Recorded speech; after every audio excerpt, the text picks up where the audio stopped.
espiritismo científico apenas? Grande contingente de estudiosos das teses espiritistas pleiteia agora uma situação especial de evidência para o espiritismo estritamente científico, pugnando pelo esquecimento dos tesouros evangélicos.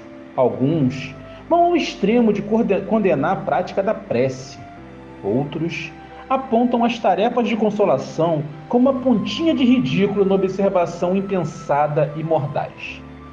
A invocação dos ensinamentos do Cristo provoca-lhes estranheza no coração.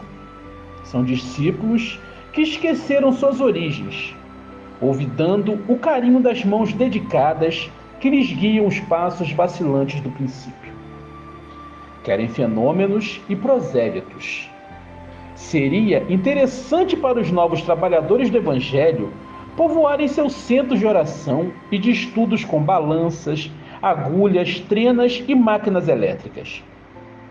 No meio de todo esse aparelhamento, haveria uma cátedra para o estranho Colombo, disposto à maravilhosa descoberta do plano espiritual, sentado calmamente em sua cadeira.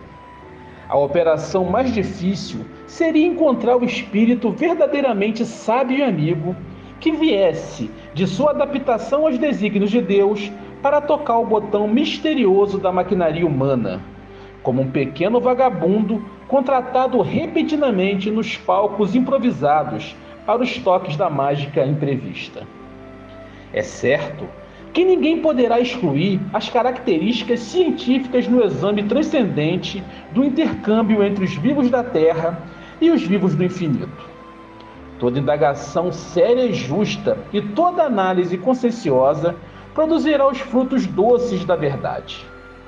Charles Richer, com toda a sua impertinência de pesquisador, prestou grande serviço à divulgação dos novos ensinamentos. Suas perquisições desapaixonadas e incessantes impuseram respeito aos valores psíquicos entre os espíritos mais empedernidos de nossa época. Mas entre a mentalidade indagadora e a mentalidade leviana existe considerável distância. Grande questão de todos os tempos não é propriamente a de conhecer, mas a de entender a finalidade do conhecimento. O Espiritismo constitui a porta da esperança para um mundo melhor. Seus fenômenos representam chamamentos comuns para uma compreensão mais elevada dos valores da vida. O intercâmbio entre a natureza visível e a invisível conduz a profundas relações de ordem moral, que é necessário não esquecer. Sua expressão religiosa com Cristo tem que ser essencial. Sua mensagem permanente tem no Evangelho os primórdios eternos. Nada poderá realizar de substancialmente útil sem aquele divino amigo dos homens. Instalar mais uma ciência puramente intelectual, onde todas as expressões científicas de cérebro sem o coração já faliram desastradamente, no capítulo da elevação real da criatura, não constituiria uma leviandade sem consequências fatais? A plataforma espiritista, em todos os lugares, será, antes de tudo, uma aleluia dos corações. Suas vozes deverão reviver as lições incompreendidas daquele mestre amoroso e sábio que veio salvar os pecadores. O Evangelho está repleto das expressões subir ao monte. Jesus pregava no monte. Comumente, os discípulos iam encontrá-lo ali, de modo a lhe ouvirem o ensinamento.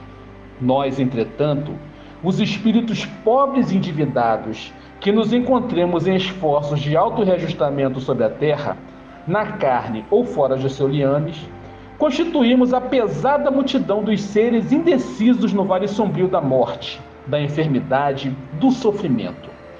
Para encontrarmos o Cristo, é indispensável uma viagem difícil da montanha.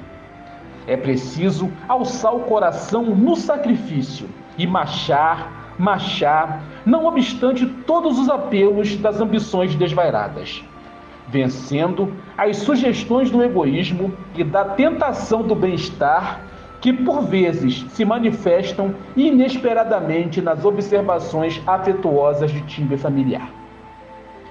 A realização cristã, que é o primeiro programa do Espiritismo santificante, não se conquista tão só com as rotulagens científicas e deduções filosóficas, mais ou menos brilhantes. Os antepassados dos discípulos atuais, nas diversas famílias religiosas do cristianismo, adquiriram os valores da fé com a própria vida, para conduzirem o mundo que se perdia na destruição e na indiferença.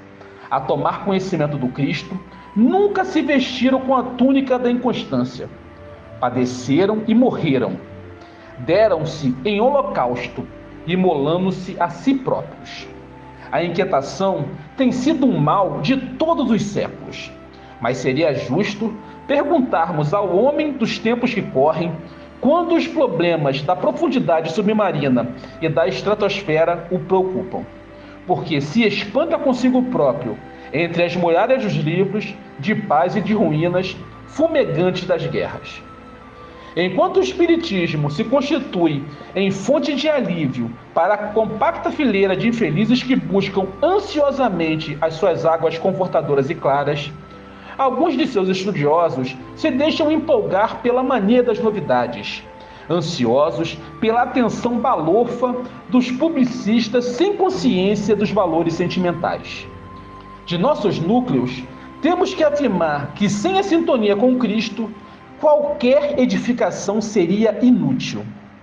Tauné, em suas reminiscências, conta que o conselheiro Paulino José Soares de Souza era um provedor da Santa Casa de Misericórdia no Rio de Janeiro, quando as autoridades republicanas, logo após a queda do Império, o intimaram a eliminar o Deus guarde dos seus expedientes oficiais nas relações com o governo.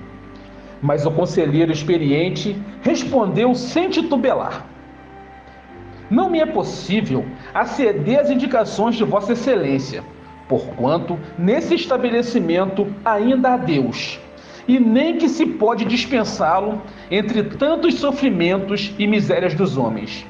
E prosseguiu com as mesmas expressões.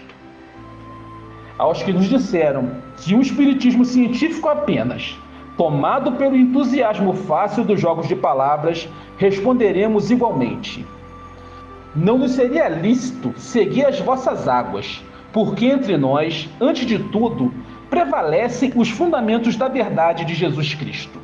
E considerando a extensão de nossas necessidades, não sabemos daqui a quantos séculos poderemos pensar em modificação das velhas fórmulas. O Espiritismo é a ciência do autoconhecimento, a filosofia de uma vida útil e uma fé que nos faz forte. Sendo ciência, ela precisa de estudo. Sendo filosofia, ela precisa de aplicação em nossa vida prática. E sendo religião, ela tem que nos religar a Deus da melhor forma possível. O Espiritismo, ele tem de ser simples, de fácil compreensão, sem muita mirabolagem, sem muitos fogos de artifício. O Espiritismo é ciência plena. E lembremos dos velhos cristãos que pregavam nas catacumbas, na escuridão, nas trevas. Hoje temos nossas casas, temos nossa liberdade. E um vasto material que nos conclama ao auto-melhoramento constante e efetivo de nossas atitudes dia a dia.